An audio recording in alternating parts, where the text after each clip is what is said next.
Vamos lá, vamos começar? Pode começar. Então vamos lá. Irmãos, o tema de hoje é a dança de Manaim.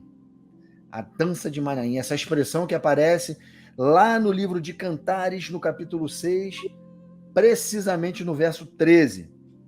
Mas antes de a gente entrar no texto propriamente dito de Cantares, que a gente vai começar essa história falando do livro de Cantares, foi onde essa expressão nos chamou a atenção, eu quero falar para vocês um pouco sobre o significado da palavra Manaim e essa expressão dança de Manaim. Quem tem uma Bíblia com tradutor de hebraico e grego, número Strong, facilmente vai entender que se refere do que se trata Manaim. Significa dança de dois acampamentos, dois exércitos, acampamentos militares, acampamentos de exércitos, acampamentos de homens que vão pelejar, certo? Isso é dança de Manaim. E também fala de dança de exércitos angelicais, um acampamento angelical e um acampamento de Israel. O porquê que eu estou entrando neste mérito? Porque algumas traduções, pode ser, possivelmente que vocês ao lerem com a gente aqui hoje, muitas traduções podem estar falando ao invés de estar dança de Manaim, está dança de dois coros. Ou duas fileiras de exércitos. Duas fileiras de exércitos. E isso, irmãos, está errado. Totalmente. A palavra Manaim, ela é uma palavra que gerou o nome de um local. Ele está ali entre a fronteira da tribo de Gade com a tribo de Manassés em Gileade. Esse lugar existe. E esse lugar foi batizado com esse nome por Jacó. Jacó deu esse nome, esse lugar, por causa de um evento que a gente vai falar aqui hoje. No livro de Josué, no capítulo 21, no verso 38, ele fez parte de uma divisão entre as tribos de Manassés e de Gade para os levitas. Foi um mandamento que Deus deu a Moisés. Quando houvesse a distribuição das terras, a porção chamada Manaim ficasse para os refugiados. Pessoas que cometeram crimes culposos, aquele que não tem intenção de matar. Entende? Esses homens, por legítima defesa, por algum acidente, eles se refugiavam em Manaim, local de refúgio, tá? E dança de Manaim é a dança entre dois exércitos. Isso que eu queria já amarrar de começo para vocês entenderem para onde a gente vai conduzir o raciocínio de vocês. Nós vamos ler o primeiro texto, que está lá em Cantares 6, no verso 13, onde surgiu a expressão dança de Manaim. Volta, ó Sulamita, volta para que nós te contemplemos. Por que quereis contemplar a Sulamita na dança de Manaim? Esse é um texto poético, em primeiro lugar, mas extremamente profético, como todo o livro de Cantares. Aqueles que ainda não têm esse entendimento, com certeza, após assistirem a nossa live do livro de Cantares, né, que a gente já falou bastante aqui, né, que está disponível nos nossos canais, vocês vão perceber que realmente o livro de Cantares é um livro extremamente profético e extremamente messiânico e que fala acerca de todos os tempos determinados, dos quais nós sabemos que remetem às festas, tempos determinados, festas.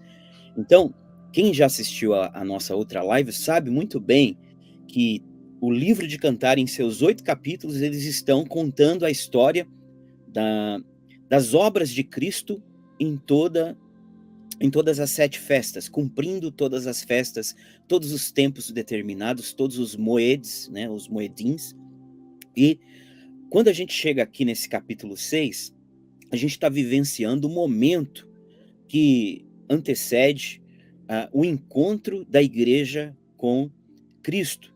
Basicamente, Salomão ele está sendo inspirado por Deus com o dom de profecia, com o dom de conselho, sabedoria, e está tendo um vislumbre aqui nesse capítulo desse momento do encontro dele, né, com a Sunamita, mas apontando para Cristo e a sua igreja. Então é algo assim, um episódio maravilhoso, é poético, é profético, e ele é totalmente espiritual e maravilhoso. Porque a gente vai ver aqui os sentimentos de alegria do encontro de um para com o outro. Você vai ver aqui expressões do tipo: tira os teus olhos de mim porque eles me perturbam, coisas do tipo. É um encontro de um amado para sua amada. Tanto é que vai ser dito aqui: eu sou do meu amado e ele é meu. É realmente algo muito lindo, irmãos. E se você que é cristão e de fato está despertado, você vai se deliciar com isso tudo, porque vai despertar em você um desejo de buscar cada vez mais, de se alegrar cada vez mais, a despeito das coisas terríveis que nós vamos narrar aqui, das quais a igreja vai ter que passar. Você vai olhar para Cristo e vai saber, quando tudo isso começar a acontecer, alegrai-vos. Você vai se alegrar, por quê? Porque o teu amado está vindo aí. Então, quando a gente olha para Cantares capítulo 6 aqui, né, a gente vai ver algumas coisas que eu queria ser bem pontual, para não ser exaustivo, porque tem muita coisa para a gente falar. Para onde foi o teu amado, ó mais formosa entre as mulheres? Quem é que está falando isso? São as nações que restam, as que vão estar interessadas. Vai ter um povo, irmãos, que não vai estar interessado nisso. E esse povo é o povo da besta. Mas vai ter um povo que vai estar interessado em saber quem é esse amado, que essa amada vai falar nesse tempo do fim, cada dia mais. E esse povo, irmãos, é um povo que está atento já. Até nos dias de hoje estão começando a perceber que alguma coisa está acontecendo. Então, aqui ela vai falar assim: o meu amado, aqui a Sulamita falando, o meu amado, ele desceu ao seu jardim. Então, tá falando da descida de Cristo, ele tá descendo mesmo, né? Então ela vai estar narrando isso. Ele desceu ao seu jardim, que é ela mesma. O jardim é uma expressão que remete para ela mesma, né? Ela é um jardim regado. Isso está no capítulo 4, quando Salomão vai falar: jardim regado és tu, amada minha, formosa minha, em ti não há defeito algum, fonte inesgotável, né? É uma forma lírica, poética, né, de falar. E aí ele desceu para o seu jardim, para os canteiros de bálsamos, para alimentar-se do seu jardim e para colher os seus lírios, que brotam no período do verão. É bom você já começar a entender isso aí. Lírios nascem no verão. E eu sou do meu amado, e o meu amado é meu. Ele se alimenta entre os lírios no seu jardim. Então ela está contando aqui essa questão.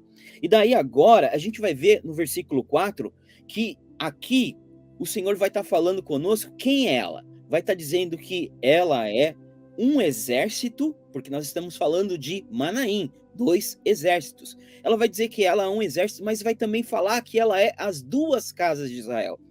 Então no versículo 4 vai dizer assim: formosa és, amiga minha, como Tirza, aprazível como Jerusalém, formidável como um exército com bandeiras. Tá vendo que ele está usando 2 cidades, Jerusalém, capital de Judá, e Tirza. O que é Tirza? A capital do Reino do Norte é Samaria, mas o que vocês não sabem é que Tirza era, antes de Samaria ser escolhido capital do Reino do Norte, Tirza foi escolhido por Jeroboão para ser a cidade capital do Reino do Norte. E Tirza tem alguns detalhes muito interessantes. Tirza, ela era uma das filhas de um homem chamado Zelofeade.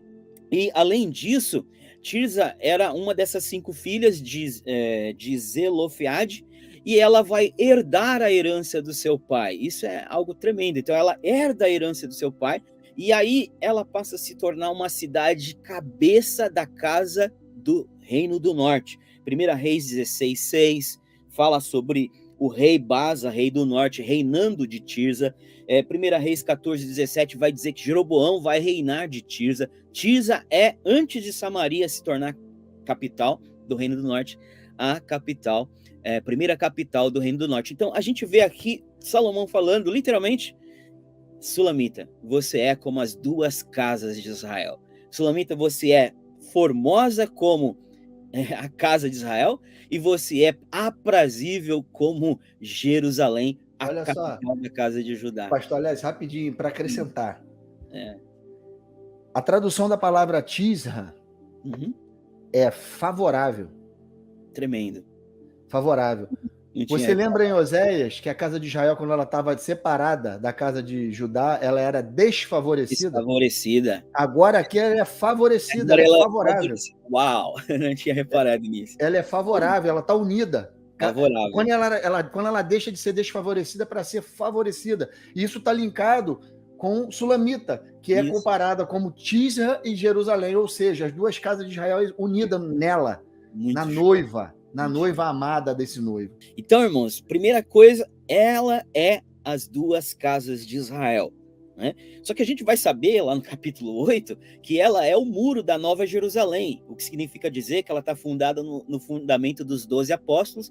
E isso significa dizer que ela faz parte da igreja que nasce na Nova Aliança, no Novo Testamento. Logo, a Sunamita, ela está sendo revelada aqui no livro de Cantares como sendo a esposa do Cordeiro, que a gente sabe que é a totalidade do povo de Deus nas duas alianças, aqueles que viveram pela fé até os que viveram antes de Cristo serão parte da esposa do Cordeiro, mas a Sulamita, ela é como se ela estivesse representando a igreja que nasce depois que Cristo se encarna, a igreja do Novo Testamento. Então é muito interessante isso, a gente entender isso.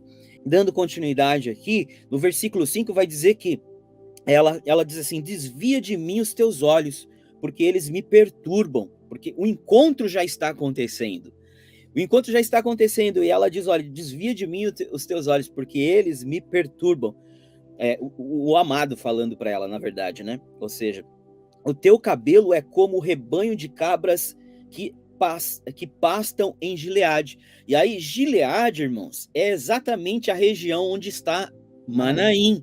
Então, ou seja, o aspecto da questão de Manaim não é só uma questão poética, a dança de Manaim, não. Ela está apacentando o seu rebanho de cabras na região de Manaim, em Gileade, que é ali, em Manaim. Isso são evidências de que ela vai estar falando sobre o lugar de Manaim.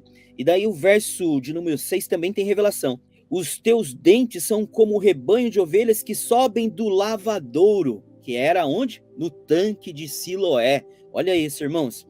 E das quais todas produzem gêmeos, que aponta para duas testemunhas.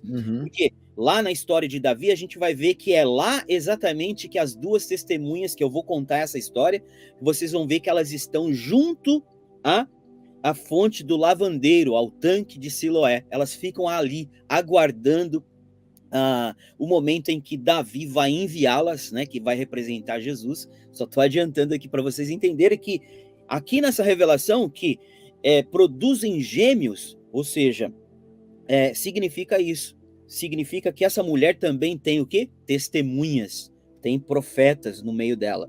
E ela é duplamente frutífera também, né? Duplamente frutífera, exatamente. Como um pedaço de romã, assim são as tuas faces, entre as tuas tranças, 60 são as rainhas e 80 as suas concubinas, as virgens sem número. Eu vou pular para o verso 10. Quem é esta que aparece como a alva do dia, formosa como a lua, brilhante como o sol, formidável como um exército de bandeiras? Mais uma vez está dizendo que ela é formidável como um exército de bandeiras, mostrando que a Sulamita, ela é um exército de bandeiras. Ela é as duas casas de Israel, ela tem testemunhas no meio dela, ela é um rebanho, né, que está sendo apacentado próximo de Manaim, na região de Gileade, porque ela está no deserto, e vocês vão ver, o contexto vai mostrar que ela está no deserto, e no capítulo 8 vai dizer, né, no verso 5, quem é essa que sobe do deserto, né, e vem encostada aprazivelmente no seu amado, ou seja, ela está vindo do deserto. Então, é muito interessante todos esses dados.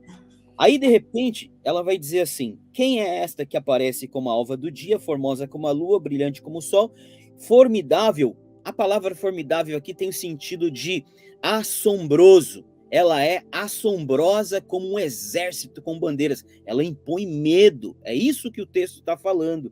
E aí ela diz assim: desci ao jardim das nogueiras. Nogueira é nozes, tá?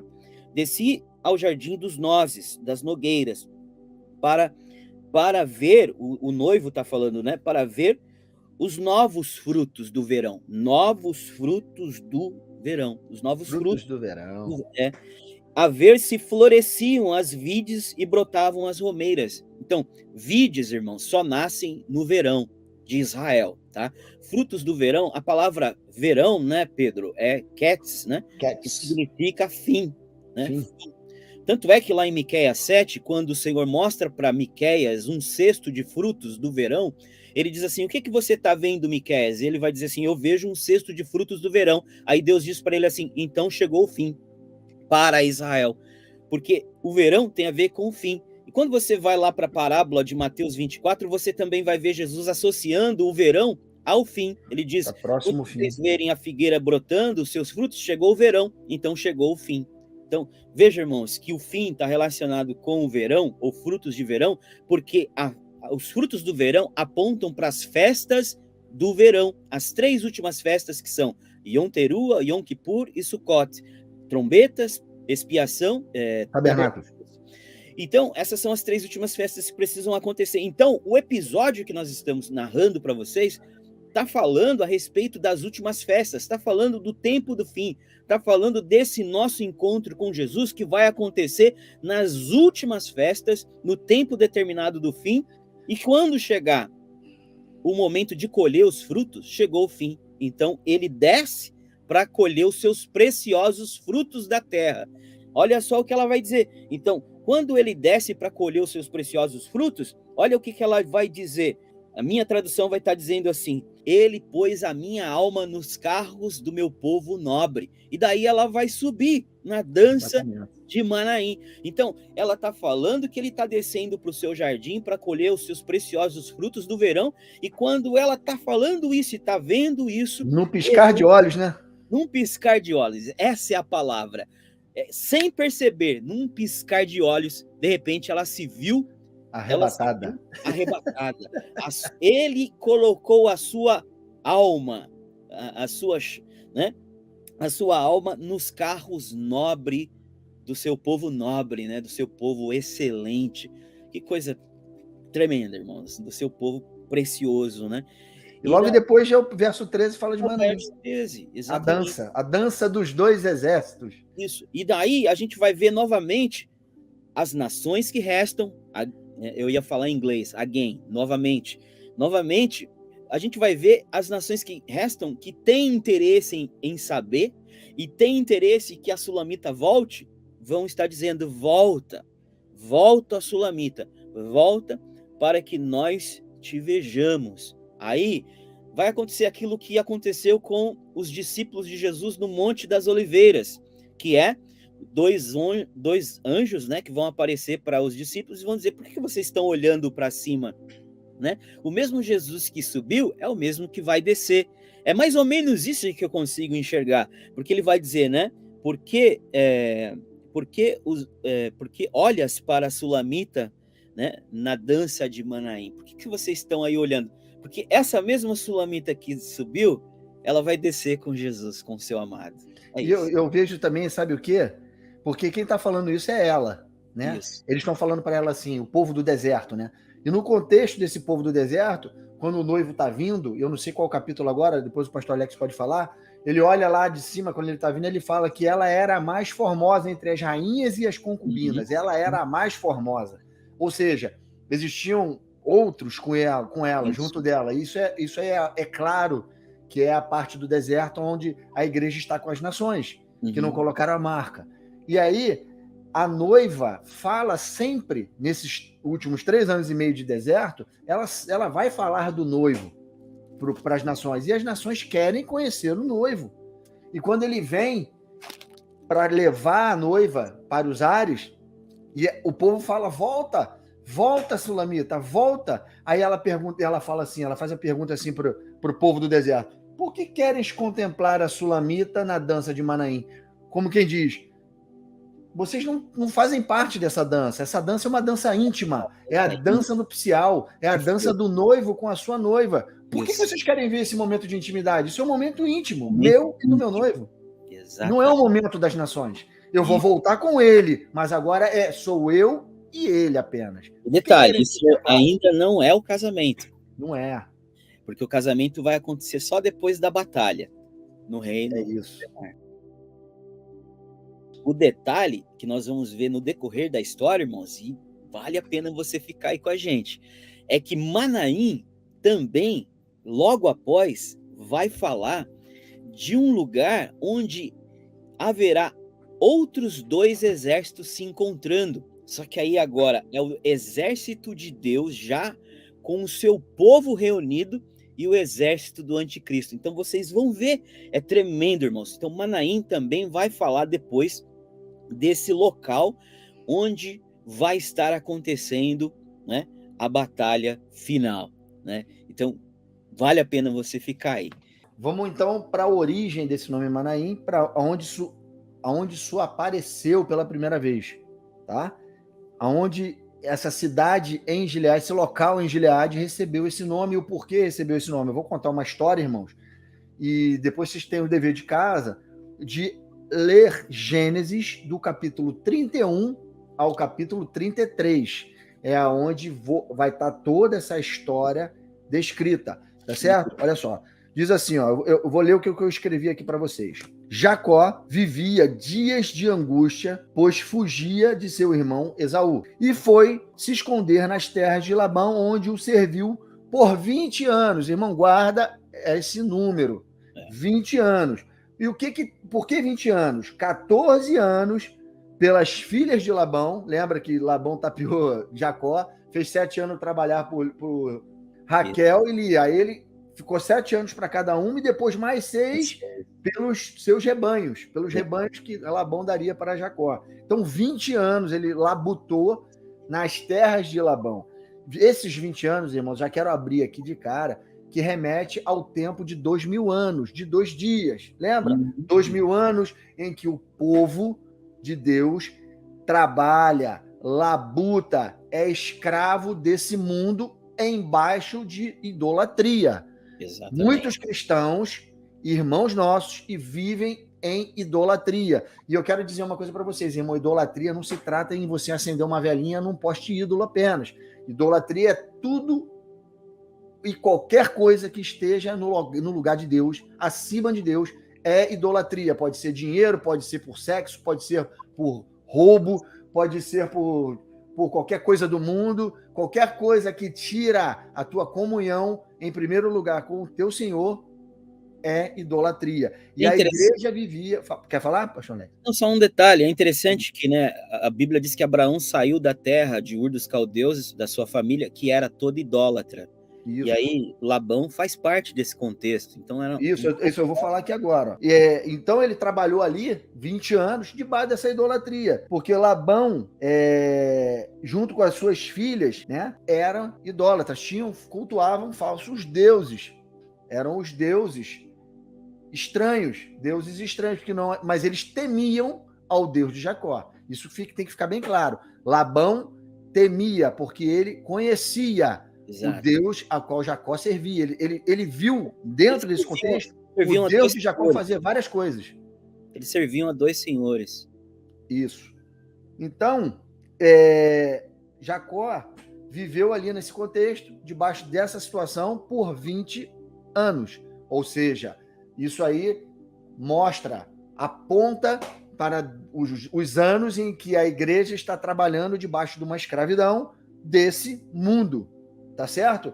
Então, o Senhor fala a Jacó que pegue suas mulheres, filhos e rebanho e saia das terras de Labão e volte para a sua parentela, pois o Senhor já havia revelado a Jacó que Labão o via com maus olhos, e que o próprio Senhor não deixaria Labão tocar em Jacó e causar-lhe qualquer dano. Jacó estava ali. Deus veio falar com ele para que ele saísse das terras de Labão. E isso aponta para Deus colocando a unção sobre as testemunhas para tirar o povo de dentro da grande Babilônia. Exatamente. Vocês estão entendendo isso, irmãos? Jacó é como se nesse momento Jacó fosse as testemunhas, despertando as suas mulheres, filhos e rebanhos. E aqui a gente consegue enxergar toda essa questão de igreja nações e testemunhas, tá? Testemunhas, a igreja acordando para sair debaixo dessa escravidão de 20 anos. Isso está falando de Lia e está falando de Rebeca, de Raquel, e os rebanhos, falando de nações, falando de povos, tá certo? Que estavam com ele. E aí ele fala, Deus fala para ele tirar o povo dali, e diz que Labão não faria mal nenhum a ele. Você está começando a entender que nos remete aos primeiros 3 anos e meio, que as testemunhas não sofreriam dano ao que profetizassem? Deus não deixaria lhes causar dano. Está em Apocalipse 11, esse paralelo. Então, Jacó está ali fazendo esse papel, tirando as suas 2 mulheres dali, juntamente com o seu rebanho, debaixo desse período de servidão idólatra. Tá? Aí, olha só, Jacó faz conforme o Senhor lhe ordenara, e após 20 anos de escravidão, sai das terras de Labão, que só descobre, olha só, Labão só descobre a fuga de Jacó após o 3º dia.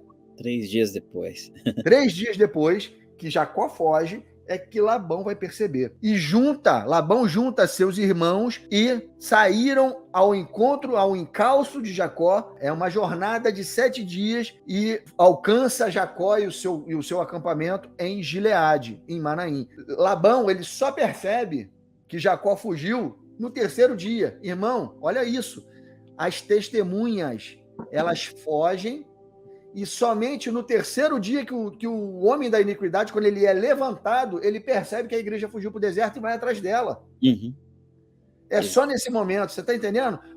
Na metade da semana, um pouco antes da metade da semana, a igreja foge. Quando chega na metade da semana, o anticristo é levantado, se torna o 8º rei, o 8º império, e vai atrás, Apocalipse 12, e vai atrás da descendência da mulher, isso, que é a igreja.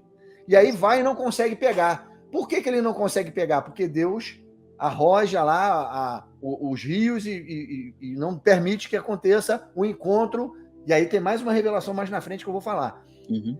Não permite que o povo do faraó de Apocalipse 12, que na verdade aqui é Labão e o seu grupo, consiga pegar, não consiga fazer mal a Jacó. E dali ele volta. Em Apocalipse 12, o exército do faraó, fazendo uma analogia ao período do Êxodo, volta, que aí, na verdade, aqui no Apocalipse 12 é o anticristo, ele volta e o seu exército voltam e pegam o restante da descendência da mulher, que são as testemunhas que estavam em Jerusalém e morrem dando testemunho. Isso. Tá certo? Eles não conseguem pegar o povo que se esconde. Isso. Porque Deus abre uma porta e não permite que... Só Deus abre e fecha essa porta. O exército dele, do anticristo, não passa para pegar a igreja. A igreja está guardada por 3 anos e meio no deserto, onde Deus a sustentará. Então, tá esse ponto aí, pastor Pedro, é importante, que você acabou de falar, que está aí no verso 22 do capítulo 31, que fala a respeito dos 7 dias que levou para que Labão encontrasse com Jacó. Isso é importante para revelar os tempos determinados em quando é que de fato vai haver esse encontro, né, do povo de Deus com o anticristo. Quando vai acontecer isso? No final de 7 dias, 7 anos da grande tribulação. E é nesse momento que aparece Manaim. Então Manaim, na história aqui de Jacó, vai aparecer exatamente depois de 7 dias. Isso não está ali por bonito, não está ali por acaso. Isso aí é, mais uma vez, mostrando que isso está remetendo para o tempo da grande tribulação, para o período, né, do final da grande tribulação. Eu vou ler o texto rapidinho. Ó. Gênesis 31, 22. No 3º dia, Labão foi avisado de que Jacó ia fugindo. Tomando, pois, consigo os seus irmãos, saiu-lhe no encalço por 7 dias de jornada e o alcançou na montanha de Gileade. Ou seja, ele empenhou 7 dias de busca. E no final do 7º dia, ele conseguiu encontrar Jacó em Gileade. Gileade, terra onde é Manaim. Ainda não tinha virado Manaim, porque não aconteceu o episódio que a gente vai falar. Era Gileade ainda, era nas terras de Gileade. E só no final do 7º dia, irmãos, sabe? Ou seja, no final do 7º ano, vai haver um encontro do exército de Deus com o exército de Israel. Só no final do 7º dia. E no final do 7º dia é que o anticristo é derrotado. ele vai encontrar o povo de Deus para ser derrotado. Pastor, e aí a gente vai falar que isso é depois de Manaim, na batalha. Tá certo? Esse é o evento que os profetas falam da aflição de Jacó, apontando para o tempo do fim, né? Esse momento. Aí eu vou continuar lendo aqui, ó. Mesmo ele alcançando o povo de Deus, na história de Jacó, Deus não permitiu que ele fizesse bem nem mal a Jacó. Jacó e Labão, então, entram em acordo e em testemunho ao Deus de Isaac. Jacó não passaria mais daquele local para as terras de Labão, e Labão não passaria mais dali para adiante. Ou seja, foi feito um pacto em testemunho entre Jacó e Labão, que daquele momento ali para frente ele não encostaria, não passaria mais para pegar Jacó. E Jacó também não voltaria daqui para lá para as terras de Labão, para intentar mal tanto um para com o outro. Não, Deus mostrou para Labão: não faça mal ao meu servo, e entre em testemunho de acordo entre vocês, para que um não passe para lá e o outro não passe para cá, e seja isso aí como testemunho. Eles erigiram 2 montes de pedras, chamado Monte do Testemunho, está lá no contexto de Gênesis 31, nos versos 27 para frente. Se você olhar no contexto do fim, fala do momento em que, durante os 3 anos e meio, o povo do anticristo tenta achar o povo de Deus no deserto, mas não consegue. Não consegue. Porque Deus vai arrojar toda vez o exército do anticristo, como está em Apocalipse 12, em tentar encontrar a igreja que está no deserto. Porque existe um pacto. E Deus mesmo fez o pacto. Lá na igreja de Filadélfia, ele fala: abrirei uma porta, vocês terão tribulação, mas eu os guardarei no dia da tribulação que vai assolar o mundo inteiro. Eu abrirei uma porta que ninguém entrará e fecharei e ninguém poderá abrir. Deus abrirá uma porta, que é esse pacto que ele está fazendo aqui, que o povo não vai conseguir, o povo do anticristo não vai conseguir entrar para assolar a igreja, e nem a igreja vai sair para as terras do anticristo, porque senão vai ser morta. Assim como o faraó e o exército não pôde prosseguir após o Mar Vermelho, eles morreram ali, não entraram. Exatamente. Ali Deus abre a porta e fecha, como ele prometeu para a igreja de Filadélfia. Então, irmão, você está vendo isso aqui na história de Jacó, em paralelo à história do tempo do fim, esse tratado. E aí Labão volta, né? Labão volta, Jacó e Labão entram no acordo em testemunho, e aí eles fazem esse testemunho. Então, logo após esse episódio, Jacó segue o seu caminho e um grupo de anjos de Deus saíram ao seu encontro. É nesse momento, irmãos, que acontece Manaim. Exatamente. Após os 7 dias, após a tentativa de Labão encontrar Jacó e matá-lo, e Deus não permitir que isso aconteça, primeiro ordenando a Labão que não encoste em Jacó e no seu povo, e também depois desse tratado de não poder passar um para lá e o outro voltar para cá, o que acontece? O acampamento de anjos vem ao encontro de Jacó. Irmãos, é lindo isso, porque agora eu quero mostrar um paralelo que aconteceu na vida do Senhor Jesus. O Senhor Jesus, após ser batizado, ter recebido o Espírito Santo do Pai, a plenitude do Espírito, ele foi impelido pelo Espírito a ir ao deserto. E ficou 40 dias lá, irmão. 40 jubileus, 2.000 anos, né? 2.000 anos, transliterando para o nosso tempo. Ficou 40 dias lá. E após os 40 dias, irmãos, o que aconteceu? Os anjos o serviram. Os anjos o encontraram. E essa região, irmão, onde Jesus estava, era na beirada do Rio Jordão, e ele foi para um deserto ali. Era perto dessa região de Manaim. Eu não posso afirmar categoricamente que era ali, porque eu não tenho base bíblica para falar isso. Mas o deserto ao qual Jesus se meteu lá após o batismo dele, eram nas regiões do Jordão, aonde existe Gileade e Manaim. Fala aí, pastor. É o único deserto que tem naquela região, é o deserto do Jordão, que logo após já vem Manaim. Do lado de cá, Jerusalém, Jericó, e do lado de lá, Manaim. Gileade e Manaim. Gileade e Manaim. E nesse murundum todinho ali ainda tem o Vale de Acor, tá, irmão? Que é Porta de Esperança. Ainda não pode esquecer disso. Ali do lado. É prometido como Porta de Esperança. Isso. Então, irmãos, os anjos vêm. E aí Jacó, ele olha e vê os anjos vindo ao seu encontro.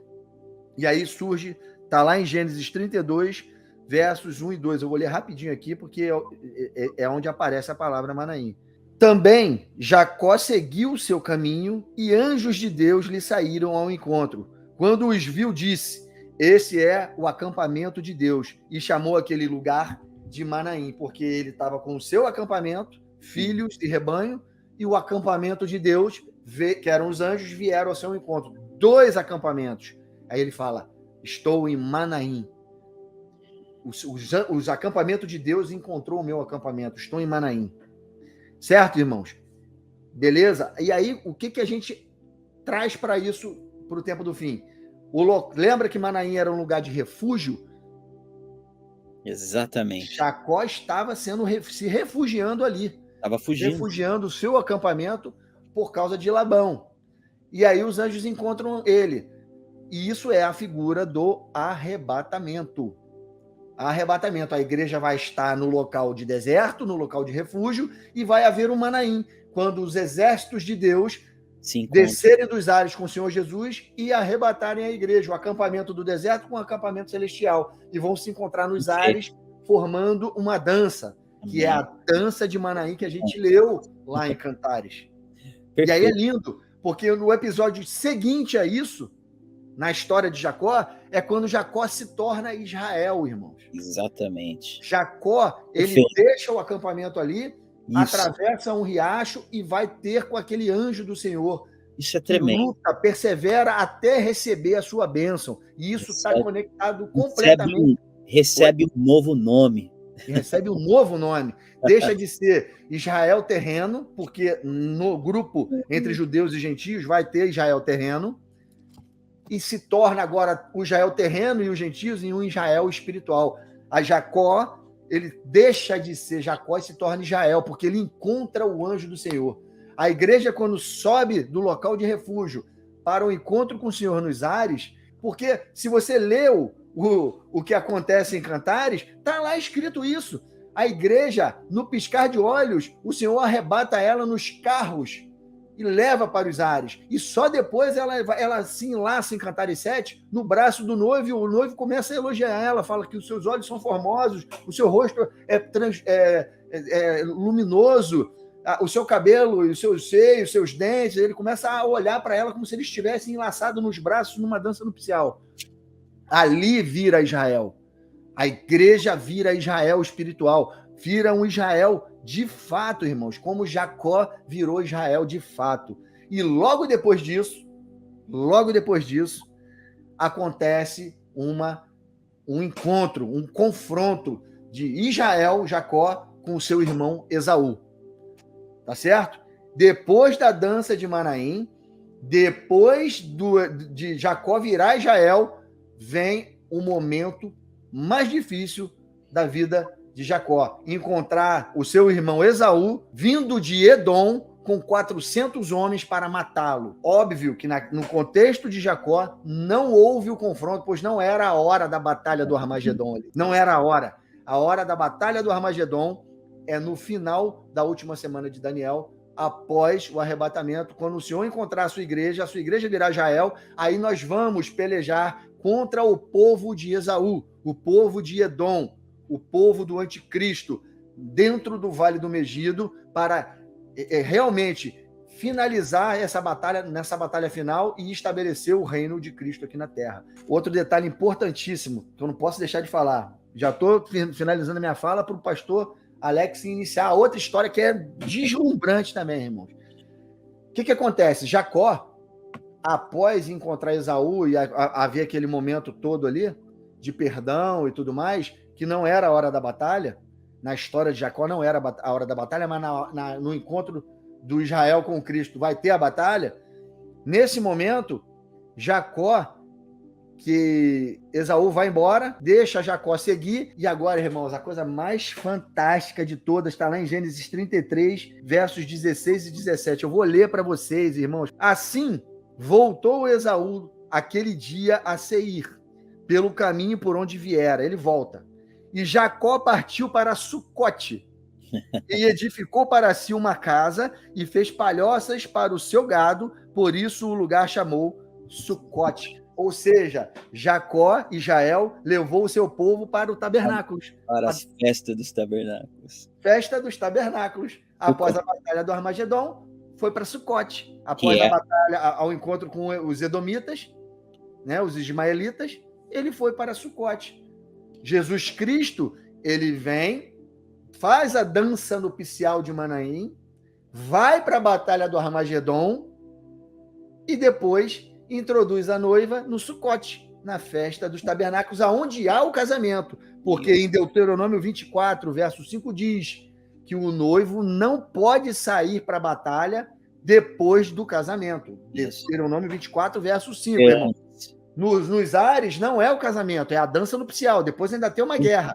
Ali não há casamento, porque tem guerra. E na palavra de Deuteronômio 24, verso 5, eu vou ler esse texto aqui para vocês, irmão, que é importantíssimo eu ler, porque tem uma revelação aqui bacana. Ó. Deuteronômio 24, verso 5 diz assim: homem recém-casado não sairá à guerra, nem se lhe imporá qualquer encargo. Por 1 ano, por 1000 anos, ficará livre em casa e promoverá felicidade à mulher que tomou. Exatamente. 1000 anos, Cristo trazendo alegria para sua noiva no milênio. E para as nações também, que estão lá, Sulamita, volta, Sulamita. Fantástico. E aí há o casamento quando tem o Sucote, quando ele introduz aos tabernáculos. Para aqueles que não sabem, né, a palavra Sucote é a palavra hebraica para tabernáculos, né? E ele não fala só de que chegou em Sucote, mas ele também faz cabanas. Faz cabana em Sucote. Edifica cabanas, né? Que é a festa dos tabernáculos, ela é chamada de festa Shag Sukkah. Shag em hebraico é festa, Sukkah, cabanas, festa das cabanas, né? Então aqui é um texto profético. E veja, irmãos, Deus está falando de festas. Ele não está perdendo. Percebe, irmãos, que Deus, ele fala das festas muitas vezes sem dizer a palavra festa. Então a gente tem que estar ligado para essas coisas, para a gente entender que os tempos determinados, as festas, vão estar sendo falado na Bíblia e às vezes a gente nem vai perceber, mas com os olhos do Espírito e com o espírito de profecia, a gente vai discernindo tudo.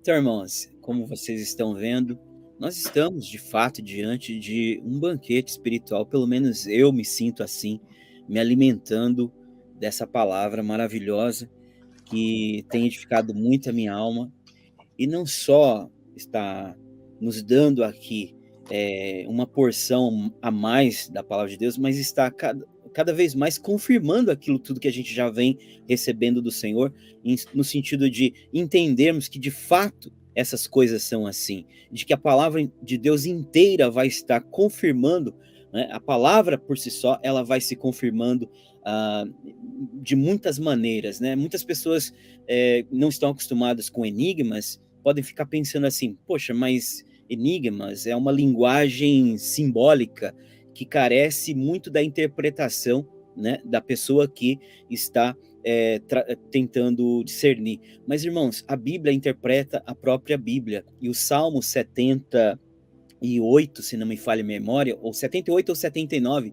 vai dizer que o Senhor, ele abriria a sua boca, né?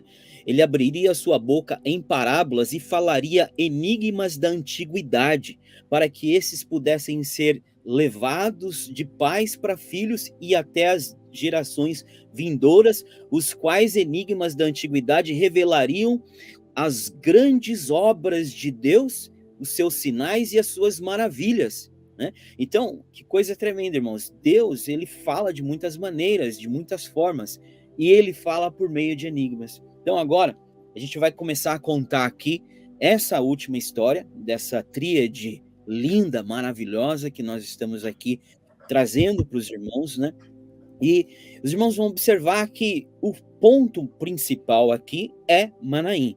O foco central é Manaim. Assim como na história de Cantares, assim como na história de Jacó, também na história de Davi, a gente vai entender que tudo isso só pode, irmãos, ser o próprio Espírito de Deus que criou isso, né, de uma forma maravilhosa, entrelaçando uma revelação com outra, ao ponto de que nós, quando nos deparamos com tudo isso, a gente só pode dizer como o apóstolo Paulo disse em Romanos capítulo de número 11, né? Olha, Ó profundidade das das riquezas, riquezas. do conhecimento e sabedoria.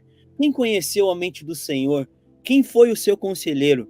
Porque dele, por ele, para ele são todas as coisas, glória somente a ele eternamente. Amém. Por quê? Porque é como você entrar em um êxtase, é mais ou menos isso que Paulo tá sentindo. Diante de tal revelação, você acaba sentindo isso, porque você começa a discernir os desígnios de Deus e os conselhos de Deus. Isso é maravilhoso, irmãos. E Deus, ele revela, ele reserva, né, conforme diz em Provérbios 2, a sua verdadeira sabedoria para os retos, para os tissadiques, para os justos, para os retos, aqueles que andam no caminho reto. Tá lá, Provérbios 2, ele diz que ele reserva a sua verdadeira sabedoria para esses. Então, quanto mais a gente andar nessa retidão, irmãos, quanto mais a gente andar nesse caminho de justiça, mais a gente vai discernir essas coisas. Então, diante da palavra de Deus agora, no capítulo de número 15 de 2 Samuel, se você quiser abrir, você vai observar que essa mesma história, ela vai se repetir, só que agora a gente vai ver alguns outros detalhes. E o personagem central vai ser Davi e Absalão. Davi, então, vai estar representando Cristo, os heróis de Davi vão estar representando a igreja, Zadok vai estar representando o sacerdócio terreno, que vai ficar aqui no reino milenar, não glorificado, Abiatar vai estar representando o sacerdócio rebaixado, né?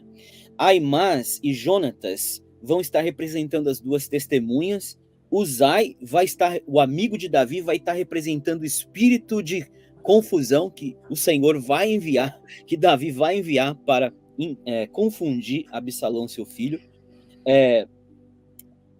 Uzai vai estar sendo representado isso. Aitofel vai ter uma representação aqui de Judas. É algo tremendo que eu vou revelar aqui para os irmãos, que o Senhor me revelou. E você vai ver também que vai estar falando aqui de servos que vão esconder as testemunhas. E é isso. Uma história linda que a gente vai estar contando aqui, que remete a Manaim. Então, essa é uma história que vai estar falando da última semana. A história de Davi aqui é a história da última semana. Então, Davi, ele vai estar diante de uma situação, em uma certa idade da sua... não sei exatamente quantos anos Davi tinha, né? Eu sei que esse episódio também vai estar relacionado com o Salmo 23, que eu fiz uma pesquisa e descobri que quando Davi ele passa pelo Vale da Sombra da Morte, também está relacionado com esse momento da fuga dele, fugindo de Absalão, seu filho. Mas aí então, aqui em 2 Samuel, capítulo de número 15, a Bíblia vai falar que o seu filho Absalão, né, que era um dos filhos de Davi, que era o mais belo de todos, né, era o filho mais belo, e diz a Bíblia que ele era perfeito da cabeça aos pés. Exteriormente falando, ele era perfeito, mas o seu coração era maligno.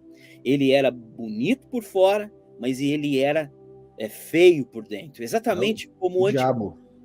Exatamente como Satanás, né? Perfeito era em seus caminhos até que se achou iniquidade em ti. Então, o Absalão ele vai estar revelando aqui, primeiro, Satanás, mas no episódio aqui vai estar apontando para o anticristo, que ele tem como objetivo de ser semelhante a Cristo, mas ao mesmo tempo também imitar o seu pai, que é o próprio Satanás.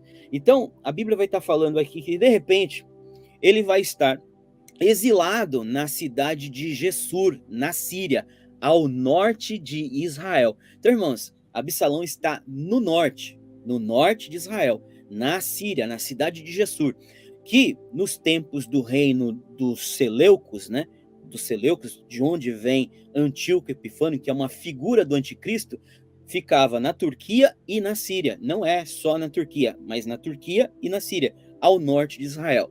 Tá? Isso com base nos livros de Flávio Josefo, os quais eu já li muitas vezes, você vai identificar isso. Então, a Síria também fazia parte do reino do norte, reino dos Seleucos. E é exatamente lá que Absalão está. Então, veja, Absalão, ele de fato é uma figura do anticristo, porque até nisso ele está vindo do reino do norte. Então ele vem do norte de Israel, assim como a Bíblia diz que o mal virá do norte, que o iníquo virá do norte, que o anticristo ele virá do reino do norte. Então a Bíblia está dizendo aqui no capítulo 15, verso de número 8, que ele estava exilado ao norte de Israel, na terra da Síria. E daí então ele chega para Davi e diz assim: olha, Davi, eu fiz um voto de que quando eu estava lá na Síria, se o Senhor me deixasse voltar para Jerusalém, eu ia fazer um voto em Hebrom. Então, Hebrom representa a cidade na qual Davi ele foi coroado rei pela sua primeira vez pela casa de Judá, depois em Jerusalém. Então, em Hebrom é o início do reinado de Davi. Então, quando Absalão está falando, olha, eu quero ir para Hebrom, na verdade ele está dizendo assim, eu quero ser também coroado rei lá em Hebrom, assim como meu pai Davi foi. Então, ele já está começando a fazer as suas conspirações aqui para ele se tornar rei. E veja, irmãos, esse período aqui é o período dos 3 anos e meio da última semana. Então, é os primeiros 3 anos e meio da última semana. Ele ainda não é rei, ele está conspirando para isso. E aí o texto vai dizer que ele, durante quase 4 anos, né, e ao cabo de 4 anos, ele vai então conseguir roubar o coração do povo, porque ele ia para a porta da cidade bem de manhãzinha, com 50 homens nos seus carros ali, que vinham com ele.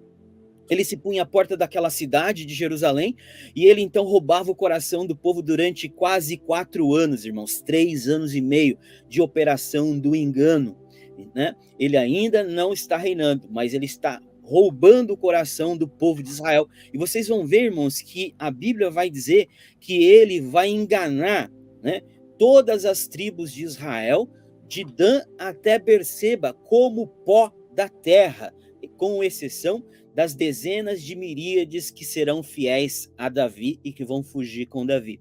Então você está vendo aqui a história se repetindo. E aí então ele vai fazer exatamente isso, ele vai roubar o coração do povo. Eu não quero me ater aqui, tem muitas informações aqui que eu poderia falar, mas o mais importante é entender nesse episódio que ele está roubando o coração do povo, é a operação do engano, e aí a Bíblia diz que ele vai enviar espias, versículo de número 10, eu vou ler aqui. E enviou Absalão espias por todas as tribos de Israel, dizendo: quando ouvirdes o som das trombetas, direi, Absalão reina em Hebrom. Então, irmãos, ele envia espias em todas as tribos de Israel, 12 tribos de Israel. Então, espias, e você vai ver que tem um momento, vai acontecer esse momento, em que Davi também vai enviar suas 2 espias. 2 espias Davi vai enviar para observar o que Absalão está fazendo, para ver o que Absalão está fazendo e contar para Davi o que está acontecendo. Então, a gente vai ter aqui espias que Absalão está enviando por todas as tribos de Israel. Então isso aqui está falando do ministério do falso profeta, irmãos. Está falando aqui do ministério da besta da terra, do falso profeta que vai enganar. E quando a gente olha para esse episódio, a gente está vendo aqui Israel, a gente está lidando com Israel. No contexto geral do tempo do fim, irmãos, você tem que colocar isso para o mundo inteiro. Então aqui ele está enganando a nação de Israel. Mas quando você olha para o anticristo, você vai ter que ter um deslumbre maior e compreender que o anticristo ele vai enganar o mundo inteiro. Então, esses espias aqui espalhados aqui em todas as tribos de Israel são aqui uma simbologia do falso profeta que vai estar enganando o povo de Deus. Então, a gente vai ver aqui a apostasia. Vocês não se lembram que 2 Tessalonicenses 2 vai dizer que antes do nosso encontro com o Senhor Jesus nos ares, ou seja, em Manaim, né, é necessário que haja o quê? Apostasia. Depois que se manifesta o filho da iniquidade, o homem do pecado. Então, a apostasia está acontecendo aqui. Todo o povo de Israel como a areia, e é interessante que vai falar que é como a areia do mar e não como as estrelas do céu. Então é o povo, o Israel carnal que está, uma porção, né? Não todo ele, uma porção vai estar sendo enganado. Então aí a gente consegue enxergar isso. Então Absalão, durante quase 4 anos, 3 anos e meio, na nossa compreensão aqui, né, está enganando o povo de Israel, e aí ele está roubando o coração deles por meio de quê? Por meio de dele mesmo, né, dizendo que ele gostaria de cuidar da causa do povo, do espírito dele, do anticristo, dizendo que ele se importa, né, com o mundo, que se importa com as pessoas, né? Quando na verdade a gente sabe que não é isso.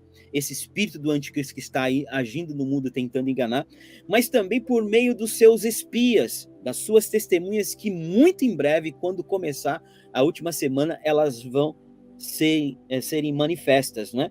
Daí então, irmãos, nós vamos observar que Absalão ele vai também ter um conselheiro, que era conselheiro de Davi, chamado Aitofel, cujo significado do nome é o meu irmão é louco. Aitofel significa louco, aquele que é louco, aquele que é insano, que é nécio, né? Ele é louco. Então, Aitofel, o conselho dele, a Bíblia diz que o conselho de Aitofel, ele era como se fosse o próprio Deus falando. Mas esse momento aqui, o conselho dele não será um conselho bom.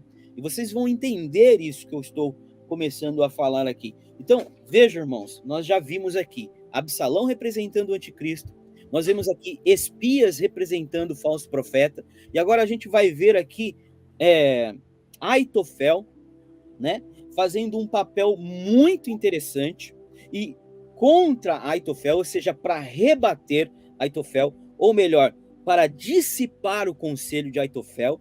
Aqui está, no capítulo de número 15, no verso 14, Davi vai enviar Uzai, o seu amigo, para dissipar o conselho de Aitofel, ou seja, para que o conselho de Aitofel seja um conselho louco. Tanto é que quando Davi fica sabendo que Aitofel tinha se rebelado com Absalão, ele ora a Deus lá no Monte das Oliveiras, que ele está fugindo, ele vai orar dizendo assim: Senhor, confunda o conselho de Aitofel e o torna o conselho de Aitofel louco. E é exatamente isso que vai acontecer. Pela primeira vez, o conselho de Aitofel vai ser tido por um conselho de alguém nécio, como o seu próprio nome significa. E aí, então, o conselho de Aitofel vai estar registrado aqui, capítulo de número 17, tá? No versículo de número 8, tá? Se você quiser ler depois, 2 Samuel 17, tá aí no verso 7, 8 até o 10. Depois você lê aí o conselho de Aitofel. Basicamente, o conselho de Aitofel é isso aqui: olha, me dê, Absalão, 12.000 homens, para que eu pegue esses 12.000 homens, tá? E eu fira o pastor e as ovelhas se dispersem. Ele diz literalmente isso: me dê 12.000 homens apenas, e eu vou matar apenas Davi. O meu trabalho será apenas matar Davi, e as ovelhas de Davi se dispersarão. Por que ele está dizendo isso? Porque, voltando aqui, quando Absalão ele diz isso, que ele vai reinar, né, ele envia os espias e ele diz: olha, divulguem, né, quando vocês ouvirem a trombeta, ou seja, na metade da semana, que Absalão começa a reinar.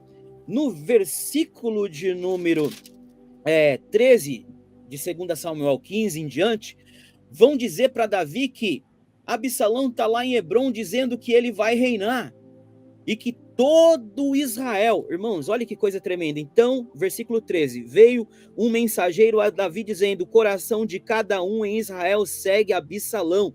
E disse, pois, Davi a todos os seus servos que estavam com ele em Jerusalém: levantemo-nos e fujamos, porque não poderemos escapar diante de Absalão. Dai-vos pressa a caminhar, para que porventura Absalão não se apresse e não nos alcance e lance sobre nós algum mal. Então veja que Davi ficou sabendo e ele fugiu. E você vai ver no verso de número 23 e no verso de número 28 que ele está fugindo para o deserto do Jordão. Então, capítulo 15, verso 23 e verso 28, vai dizer que Davi está indo para o deserto do Jordão e logo após ele chega em Manaim. Então, né, Davi... igualzinho Jacó, né, cara? Exatamente. Igualzinho Jacó. E aí, o interessante é que quando ele foge, né, voltando aqui, Então agora o que vai acontecer? Absalão ele vai chamar Aitofel para lhe dar conselhos. Só que Davi, estando já fugindo no meio do caminho fugindo, ele vai dizer assim para o seu amigo Uzai: Uzai, vá lá e seja como uma espécie de espírito de engano. Dê um outro conselho, dissipe o conselho de Aitofel e fale para Absalão algo, né, que vai dissipar esse conselho de Aitofel. É exatamente isso que acontece. Então, o conselho de Aitofel, irmãos, isso é muito importante. É simples. Me dê 12 mil homens, ou seja, 12 mil de cada... Dos 144 mil, lembra, irmãos? Havia 12 mil para de cada tribo. Então, ele está falando assim, me dê uma só tribo. Né? Me dê só uma tribo só. A tribo de Dan, não sei, que é a tribo que se apostatou, a gente pode utilizar a tribo de Dan, que é a tribo apóstata. Me dê só uma tribo, e com essa tribo eu vou perseguir Davi, e eu vou, literalmente ele diz aqui, irmãos, literalmente ele diz, eu vou espantar, né, o povo de Davi, eu vou afugentar o povo de Davi e vou matar somente Davi. Você vai ver isso no verso 7 e 8, ele vai dizer: o meu objetivo é somente matar Davi, e daí vou trazer o povo que se rebelou com ele em paz para Jerusalém. Então eu não vou matar o povo que está com ele, eu vou trazer esse povo em paz. Irmãos, só que daí a gente vai ver que o conselho de Uzai, aquele que Davi enviou, é um conselho diferente. Qual é o conselho de Uzai? Basicamente o conselho de Uzai, que está no verso 11 ao verso 13 do mesmo capítulo, é um conselho que diz assim: me dê todo o povo de Israel, de Dan até Berseba, 12 tribos, de Dan até Berseba, como o pó da terra. Que coisa tremenda, irmãos. E eu então não vou só matar Davi, mas eu vou matar todo o povo que está com Davi. Esse é o conselho de Uzai, que o Senhor, por meio de Davi, está enviando Davi. E aí, então, pela primeira vez, Absalão vai dizer assim: bom é o conselho de Uzai e não o conselho de Aitofel. E a revelação, irmãos, é muito interessante. É como se você estivesse entendendo isso aqui. Por que eu vou dizer isso? Porque Aitofel, ele vai se enforcar. A Bíblia diz, irmãos, que em 2 Samuel 17, 23, né, que ele vai se enforcar. Quando ele fica sabendo que o conselho dele não foi atendido, ele vai se enforcar. Quem você se lembra aí na hora, na sua mente aí, que se enforcou, né? Foi Judas. Então Aitofel está apontando para Judas. E uma tribo, né? E o que Judas fez? Ele pegou os traidores, né? E foram ali para perseguir Jesus no Monte das Oliveiras, exatamente onde Davi estava. Ele ainda estava no Monte das Oliveiras. Se você ler o contexto, Davi tinha fugido. Ele não tinha chegado no deserto ainda estava no Monte das Oliveiras. E diz o texto que Davi estava no Monte das Oliveiras, onde ele acostumava adorar a Deus. Exatamente onde Jesus acostumava orar com seus discípulos, irmãos. Nada disso é por acaso, irmãos. Sabe? O Alex, Coisa tremenda. Rapidinho, só para acrescentar. E nesse momento aí que Jesus ele é capturado, quem vai capturar ele são os judeus. Sim. É todo o sinédrio lá, todos os fariseus, né? Todos os fariseus, óbvio que tinham soldados romanos para fazer a guarda ali, porque era o reino vigente, era o reino de Roma, mas os caras que foram entregar Jesus eram Judas e os judeus. Exatamente. Entendeu? Então é como se esse cara, qual é o nome dele que eu esqueci agora que você falou? Aitofel. É como se Aitofel falasse: me dá 12 mil homens da tribo de Judá, para fazer um paralelo com Judas, que eu mato o homem e o rebanho, as ovelhas se espalham. Isso. Como dizem Marcos 14. A primeira vinda de Jesus. Só que aí não vai acontecer isso, porque isso não é mais tempo disso. Esse tempo determinado já aconteceu no passado. Então, o que Deus está falando para nós, irmãos, é que esse tempo de Judas trair Jesus apenas e matar apenas o pastor e as ovelhas se dispersarem, já aconteceu. O que Deus está falando é que Absalão não tem a ver com mais isso. Absalão tem a ver com o anticristo. E que esse episódio tem a ver com matar e perseguir o povo de Davi. É isso que está sendo dito. Então é por isso que o conselho de Aitofel cai por terra, porque Deus está falando assim: olha, Aitofel, esse tempo já passou, né? Cristo já morreu lá atrás. Agora é tempo do fim. É tempo determinado das últimas festas. Então o conselho de Aitofel, ele não vai ser ouvido, não vai ser atendido por Absalão, porque Absalão, ele é um tipo do anticristo. E qual é o conselho que ele quer ouvir? Que na verdade é um espírito que o Senhor está enviando para confundir Absalão, que aponta para o anticristo, é que ele saia mesmo em perseguição do seu povo, mas para perseguir o povo de Davi. Eu não vou ler, irmãos, por uma questão de tempo, mas leia depois. No capítulo 17, do verso 11 ao 13, está o conselho de Uzai, dizendo que me dê todo o povo de Israel, todos os homens soldados de Israel, de Dan, lá do norte, até Berseba, todo o povo, e nós viremos como pó da terra, contra Davi e os seus homens, e não deixaremos um deles sequer vivos. Olha só, esse é o intento, e isso agradou o coração de Absalão, irmãos. Só que isso não vingou, irmãos, mas foi exatamente isso que Absalão falou. Fechou, vamos fazer isso, vamos pegar todos os exércitos. E diz ainda Uzai, mas você tem que ir junto, Absalão. Mas você tem que ir junto, então ele tem que ir junto. E foi exatamente isso que aconteceu. E aí agora a gente vai ver então que Absalão, ele vai perseguir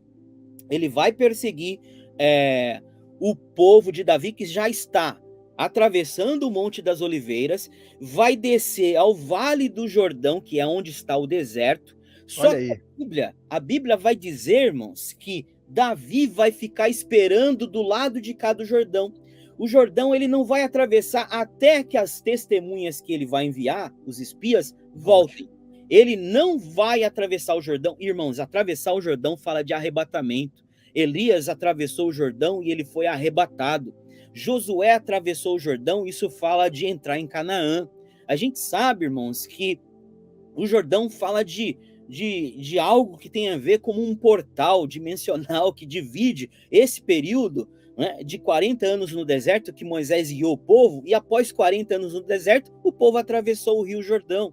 Então, o Rio Jordão, que significa aquele que desce, porque são 3 fontes de água, né, Teldã, Banias e Asbani, 3 fontes de água que representam o próprio Deus, né, que desce do Monte Hermon, como diz o Salmo 133, ó, quão precioso que é que os irmãos vivam em união, é como óleo precioso que desce sobre a cabeça de Arão e pela barba de Arão até a orla do seu manto, né, é como o orvalho do Hermon, né, que desce ali nas campinas do Jordão, porque ali o Senhor ordena a sua vida e a bênção para sempre. Ali aonde? Ali onde o orvalho, irmãos, desce.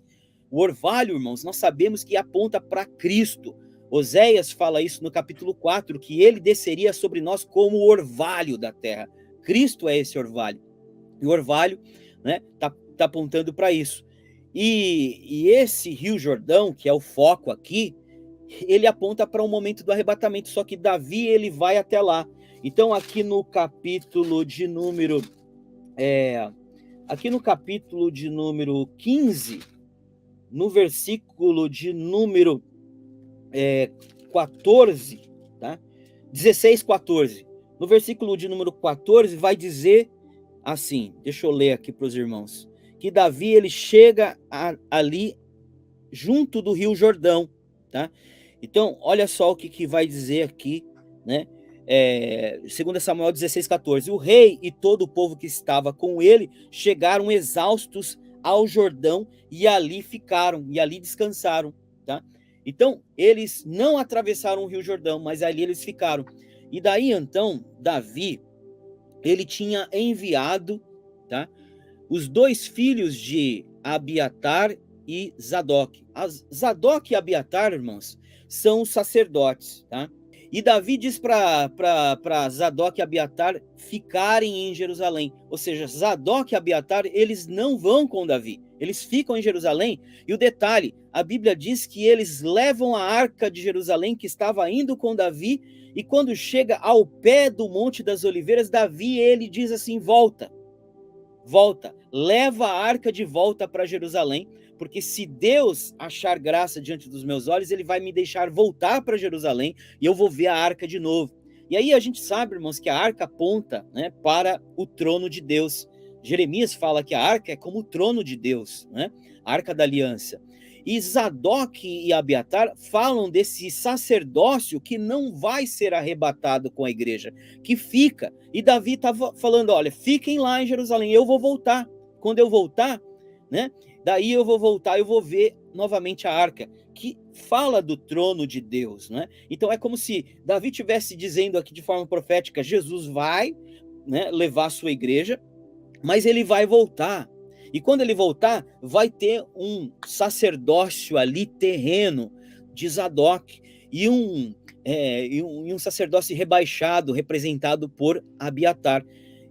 Que eu não tenho tempo aqui para falar por que Abiatar aponta para isso, para o sacerdócio rebaixado, e Zadok aponta para esse sacerdócio que vai estar ministrando no templo de Ezequiel, no reino milenar. Mas aqui a gente tem uma evidência clara de que Zadok e Abiatar está falando desse sacerdócio que não sobe com Jesus, né, não sobe com a igreja, melhor dizendo, no arrebatamento, não vai atravessar o Jordão, não chega em Manaim, mas que fica em Jerusalém aguardando. Só que daí Davi também vai dizer para os dois filhos dos dois sacerdotes, Aimás, filho de Zadok, e Jonatas, filho de Abiatar, e diz para esses dois assim, vocês serão como dois espias para mim, vocês vão também para Jerusalém, mas vocês não vão ficar em Jerusalém como seus pais, vocês vão voltar para encontrar-se comigo aqui no Jordão para me contar o que está acontecendo. Isso é muito tremendo, irmãos. Então, Jonatas e Aimás vão representar as duas testemunhas que vão estar trazendo notícias para Davi, né, que é um tipo de Cristo, que vão estar sendo como espias.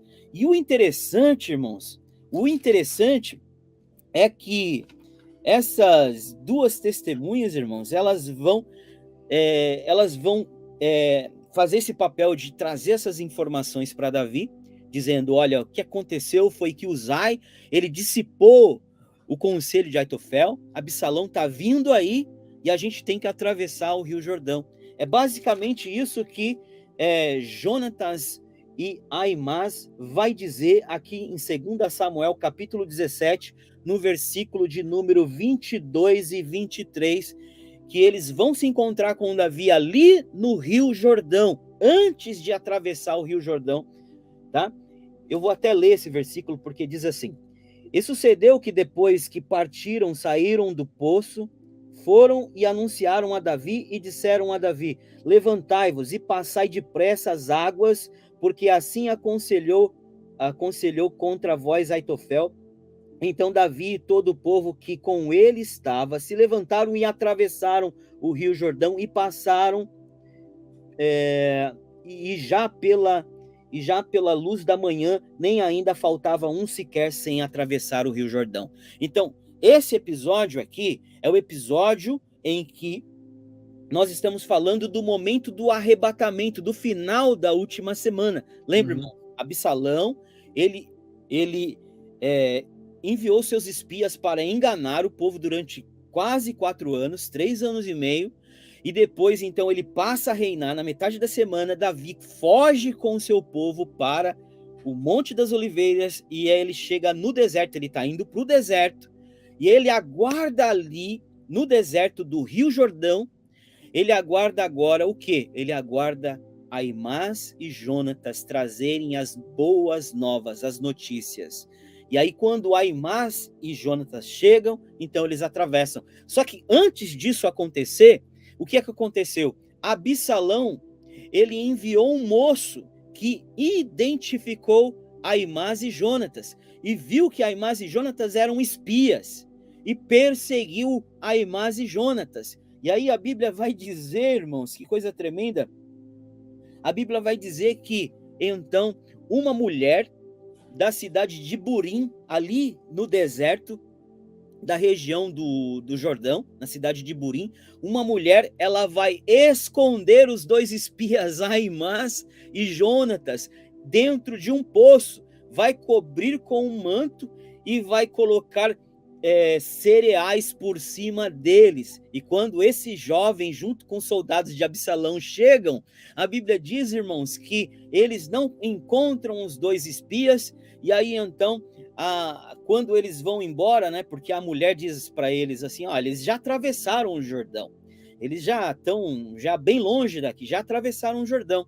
Então, os soldados de Absalão voltam para Jerusalém. Então, a mulher tira eles de dentro do poço. E eles, então, ao sair dali, eles vão para o Jordão e contam para Davi o que aconteceu. E aí, então, Davi diz, chegou o momento de atravessar o Jordão. E aí, você se lembra do que, pastor Pedro, dessa história?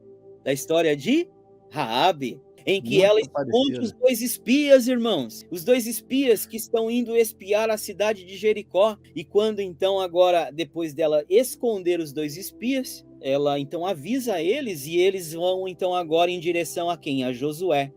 E então quando eles narram para Josué o que aconteceu, chega o momento de Josué fazer o quê? Atravessar o Rio Jordão. Isso não é por acaso, irmãos. As histórias estão todas entrelaçadas. Então, essa mulher aqui, né, de 2 Samuel, que esconde as 2 testemunhas, é como se fosse uma Raabe, irmãos, nos dias de Jericó, quando o povo de Deus estava ali para atravessar o Rio Jordão.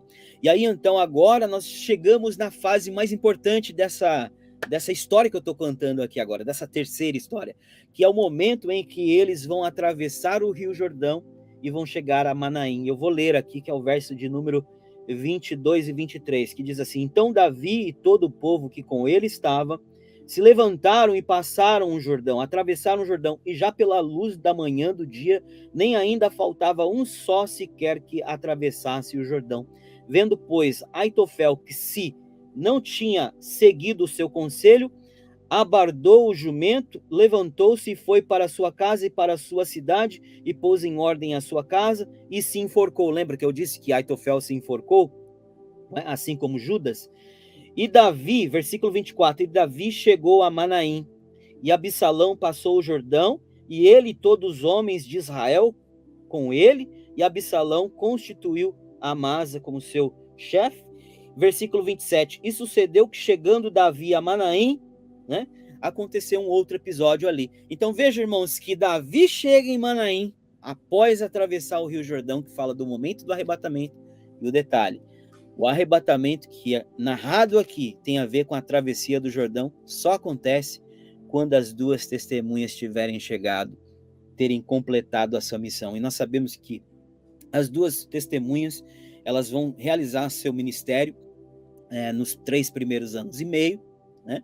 E logo depois, nos últimos 3 anos e meio, elas não vão para o deserto, mas elas vão estar aonde? Lutando contra o anticristo em Jerusalém e provavelmente também no mundo todo. Então, as 2 testemunhas, elas terão essa missão de combater, né, o anticristo, enquanto a igreja vai estar, né, como Davi estava aqui com o seu povo no deserto, né, aguardando. No lugar de refúgio, né? Isso é tremendo.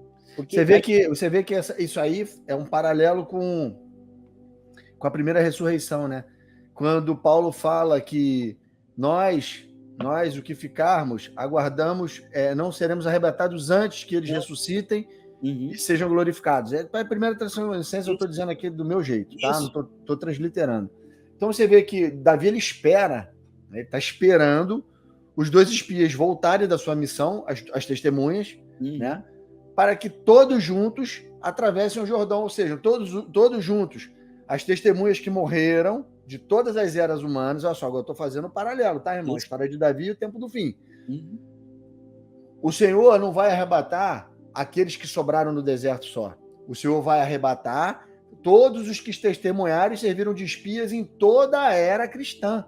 Todos juntos atravessarão o Jordão. Então, primeiro eles ressuscitam, todos são transformados, e depois o arrebatamento, depois o Manaim. Entendeu? Exatamente. Isso que está acontecendo nessa história de Davi. Igualzinho. Exatamente.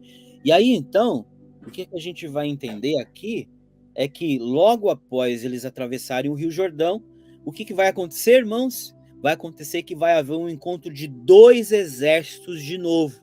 Só que agora esses dois exércitos é o exército de Davi, né, que a Bíblia vai dizer aqui no capítulo 18, versículo 4, que eram centenas de milhares. Então, o exército de Davi era de centenas de milhares. E o exército de Absalão era como o pó da terra. Então, exército de Davi, centenas de milhares. Você se lembra qual era o número dos eleitos em Apocalipse 7? 144 mil, centenas de milhares. Centenas de milhares. 144 mil milhares. Centena, Muito milhares. top, cara, muito top. Não é por acaso isso. E o exército de Absalão como o pó Muito da terra. maneiro. Porque é Israel, é o Israel apóstata. E junto com ele, né, todo o povo da terra que a besta conseguia enganar, que virá como a areia do mar, né? Tem textos na Bíblia, nos profetas, que dizem que eles vão se ajuntar, né, no vale do Amargedon, como o pó da terra, como a areia do mar. E aí então Gog e Magog. Exatamente. Então estão diante de onde, irmãos? Manaim. Ou seja, o Manaim da igreja já aconteceu na travessia do Jordão. Davi se encontrou com o seu povo, as testemunhas foram juntas, elas não são arrebatadas depois, a igreja antes, como muitos dizem, né? A igreja vai ser arrebatada, a igreja vai ser arrebatada lá antes do início da tribulação, e depois vai ser arrebatado as testemunhas com os judeus e tudo mais. Irmãos, a gente não vê isso. A escritura, irmãos, ela está recheada dessas revelações, mostrando pra gente que tudo está alinhado de uma forma harmônica, mostrando que esse momento do arrebatamento é conforme Jesus diz em Mateus 24, no versículo 29, que diz: e após todos esses sinais e eventos acontecerem, então o sol se escurecerá, a lua não dará, se transformará em sangue, e então vereis o Filho do Homem vindo nas nuvens do céu, e ele dará ordem aos seus anjos para que busquem os seus escolhidos nos quatro cantos da terra. É quando? Depois, logo após a aflição daqueles dias. Logo após a aflição de Jacó, logo após a aflição de Davi, logo após a aflição da igreja, irmãos, logo após esse tempo de angústia, como nunca houve, como nunca haverá. Então, todos nós juntos, né? Nós juntos subiremos ao encontro do Senhor nos ares, na dança de Manaim, e depois nós entendemos já que é um exército, porque essa que sobe, né, ela é formidável, ela é aterrorizante como um exército de bandeiras, porque vai haver um encontro de Cristo, o Rei, do Senhor dos Exércitos, com o seu exército, a sua noiva, aprazível, formosa como Tirza e aprazível como Jerusalém, como as duas casas de Israel. E aí, quando esse encontro acontecer, daí o que vai acontecer? Vai então haver aquilo que as nações que restam estão pedindo, né? Volta, Sulamita, ela vai voltar. E aí, quando ela voltar com o seu amado, aí vai acontecer a guerra do Amargedon, a batalha do Amargedon, em que está narrada aqui, nesse momento em que o exército de Davi se encontra com o exército de Absalão. E aí, então, nós sabemos o desfecho de Absalão, ele morre, né? Preso na vaidade dos seus cabelos, né? Num carvalho ali. E então nós vemos aí esse momento. Só que tem um detalhe. Antes disso acontecer, dessa guerra acontecer, quando já atravessaram o Rio Jordão, lá em Manaim, nos versículos de número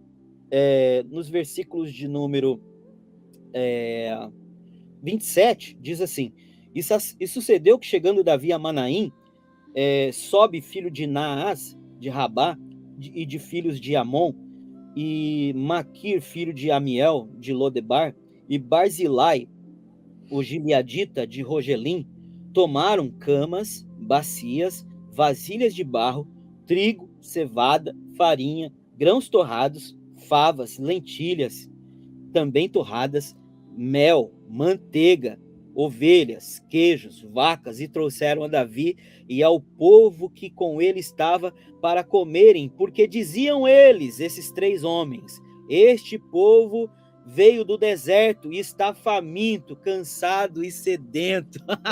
Olha a festa dos tabernáculos aí.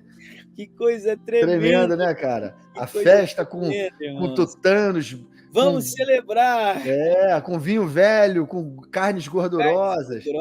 Manteiga, leite e Onde mel. o velhinho Manda dançará, a leite e virgem mel. saltará. Caramba, que coisa maravilhosa. Terra que manda leite e mel. Canaã. Tremendo, irmãos. É isso, irmãos. Esse é o banquete que Deus tinha nos agraciado. Eu queria, Alex, eu queria ler um texto que eu peguei aqui peguei procurando, né, sobre a dança de Manaim. Sim. Isso aqui é uma cultura, né, rabínica. Sim. Né, os caras, eles veem o livro de Cantares dessa forma, e eles veem a noiva, né, a Sulamita. Eles entendem, né, que é uma mulher dançando para um homem. Eles só olham o contexto mesmo histórico daquilo ali, não tem a revelação.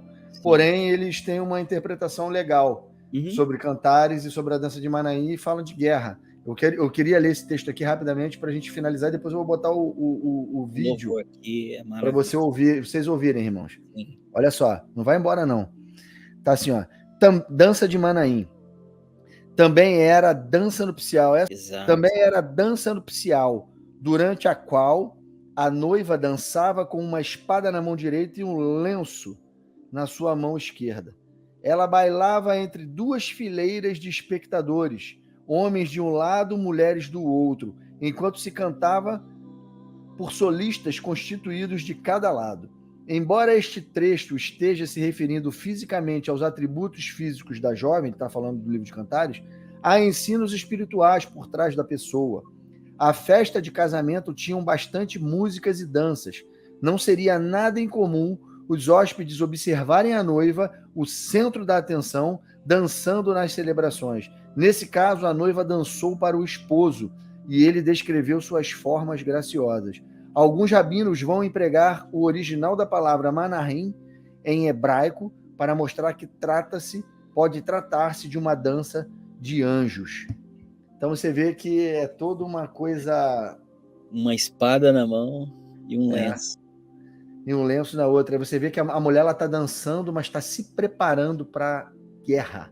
Exatamente. Uma dança nupcial, mas não é a hora do casamento, porque o noivo precisa sair para a batalha, e a noiva vai junto, porque com uma espada na mão. E ela vai batalhar, vai pelejar, para depois eles casarem dentro de um reino de justiça e paz, na festa dos tabernáculos, onde há todo esse descrever aí do pastor Alex sobre o que aconteceu no final lá com Davi. Tremendo demais, irmãos. Isso só pode vir do alto, né? Essas coisas.